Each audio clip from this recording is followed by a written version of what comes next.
Você aí que foi dormir logo após a derrota para o Fortaleza ontem lá no Castelão, puto da vida, não queria mais ouvir falar nada sobre esse jogo, vai acordar agora e vai levar um susto ao saber que Mano Menezes foi demitido e não é mais o técnico do Fluminense. E isso não é nenhuma pegadinha, é verdade, Mano está fora do Fluminense.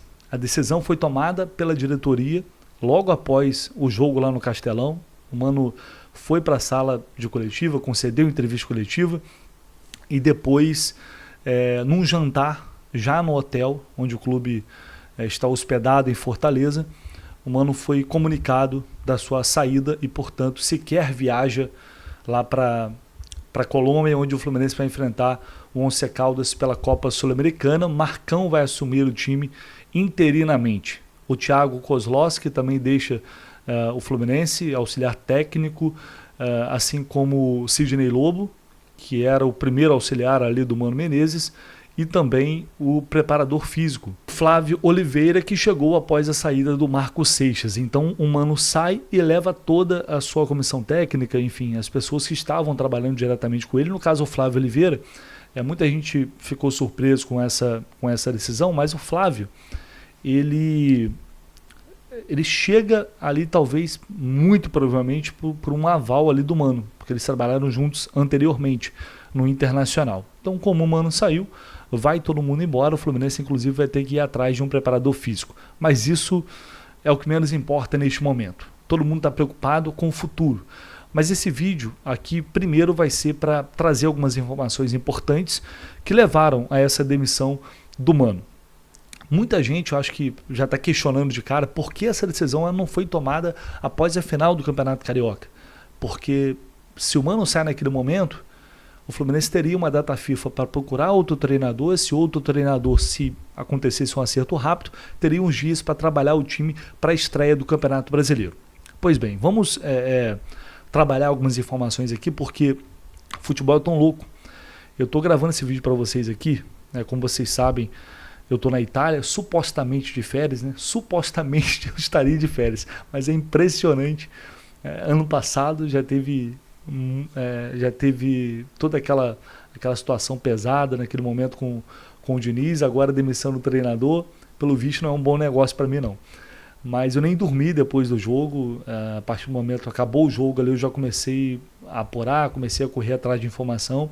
Já estava com o vídeo gravado aqui para vocês, com algumas informações de bastidores, dando conta de que realmente o clima estava muito pesado e que o cenário não era nada positivo para o Mano.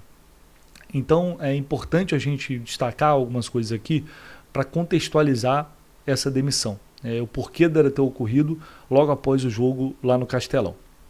Vamos lá. Após a final do Campeonato Carioca, eu já tinha recebido algumas informações de bastidores, de vestiário, que eu não consegui trabalhar muito bem, porque eu não estou aqui, eu não estou na minha rotina normal, e são coisas delicadas que você tem que apurar, e vocês sabem a responsabilidade que eu tenho aqui com essas coisas, né? Eu me preocupo muito com isso, então eu não dou esse tipo de notícia se eu não tiver realmente confirmação. Depois daqueles jogos finais, chegaram até de pessoas diferentes, inclusive, pessoas que não tem nada a ver uma coisa uma com a outra, e me afirmaram que os jogadores estavam muito revoltados com aquela derrota. Mas não só pela derrota, pela forma como o Fluminense perdeu. Um incômodo com o trabalho que vinha sendo desenvolvido. Porque na época eu falei, tá, mas esse incômodo é com o Mano ou é com eles mesmos? O desempenho deles. E aí depois veio essa resposta que era eles estavam incomodados com a postura do time, que estava dentro daquilo que o treinador vinha pedindo. Os jogadores do Fluminense entendem que eles podem render muito mais, que eles podem jogar de outra forma, jogar melhor, mas que o trabalho que vinha sendo realizado não agradava muita gente ali. Treinos, inclusive, treinos curtos, com poucos conceitos táticos ali. Gente, vamos lá, isso não reflete a opinião de todos os jogadores. É uma apuração que é uma visão interna, e não necessariamente só de jogador não, uma visão interna de pessoas que estão no dia a dia do clube. Que, enfim, os treinos tinha muito treino físico e tal, mas trabalhos táticos, técnicos ali, meio que eram bem curtos assim.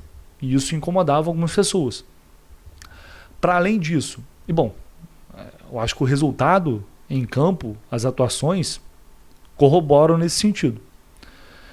Para além disso, você tem aí ausência de resultado, ou resultados, estou falando desse ano, esquece ano passado, é um cenário totalmente diferente, de desempenho, taticamente o time muito mal, tecnicamente idem, uma coisa é consequência da outra. E o desgaste com alguns jogadores. O Mano, ano passado, teve que fazer, entre aspas, um trabalho sujo. Bateu de frente com Felipe Melo, com Marcelo, jogadores que acabaram deixando o Fluminense.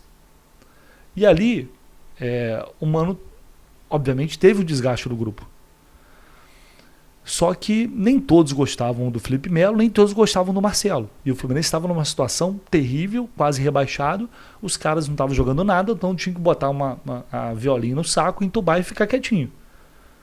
Esse ano já é diferente. Mas só que muito daquele desgaste do ano passado acaba se acumulando também para esse ano. E o cenário não mudou muito. É um grupo que, na verdade, o Mano nunca teve um controle, nunca teve 100% de apoio. Alguns jogadores falam mais, outros falam menos.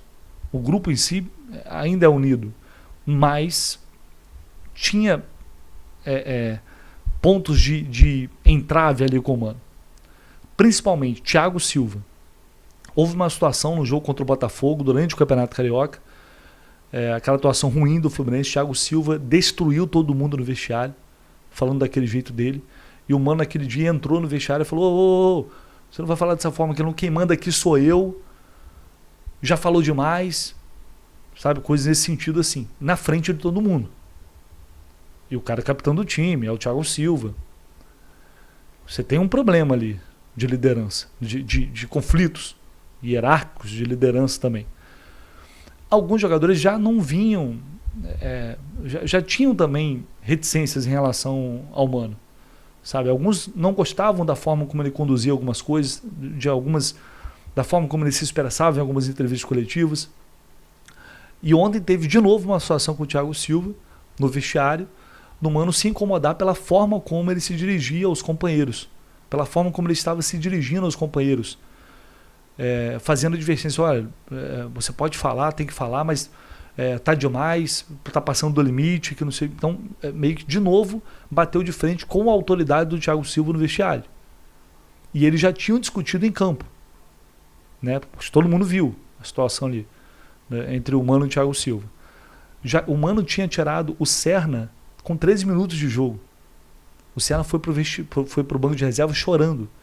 E é claro que isso incomoda todo mundo. O jogador não gosta disso. O elenco não gosta disso. Ele pediu desculpa ao Serna, falou na frente de todo mundo e tal, contornou a situação, mas os caras sentem isso. Teve discussão com o Canóbio, teve discussão com o Keno. Isso que a gente vê, fora o que a gente não vê. Então esse desgaste de vestiário realmente estava muito pesado. E por isso era muito improvável que ele tivesse sequência no trabalho. E o desgaste com o torcedor também, que não é de agora. Não foi pela derrota contra o Fortaleza. Por que não demitiu então depois do jogo contra o Flamengo? Bom, o que eu consegui apurar foi que a decisão da diretoria do Fluminense não foi algo específico, uma briga, uma discussão. Foi porque já havia uma avaliação de que o trabalho não vinha evoluindo, não estava bom. Perde a final para o Flamengo, mas há uma dúvida em relação a... Bom, beleza, foi dominado pelo Flamengo, mas o Flamengo é um dos melhores times do país, se não for o melhor. De fato, o Fluminense foi muito inferior. Mas essa não é a realidade para todos os jogos. Então vamos esperar a data FIFA, esse período de treino, para ver se vai melhorar, enfim, e tentar observar alguma evolução na equipe. Para mim, uma leitura equivocada. Se já há uma... Porque essa questão de desgaste do elenco e tal, de grupo, isso já não é de agora. Muita gente ali já não gostava do Mano. E outras pessoas também de comissão técnica permanente e tal, justamente pela postura dele em alguns momentos. Então, se já há essa leitura, é uma decisão que você sabe que pode não ser na primeira rodada, se não for na primeira, vai ser na segunda, na terceira, na quarta, na quinta ou na sexta. Então o Fluminense perdeu time, ele perdeu tempo. Já poderia ter resolvido a situação naquele momento.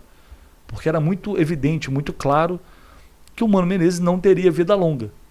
Acho que ele ganha uma renovação de contrato, porque ano passado ele assumiu uma missão extremamente complicada, o time estava praticamente rebaixado e ele Para mim o trabalho dele foi muito importante, as decisões foram tomadas para que o Fluminense não fosse rebaixado.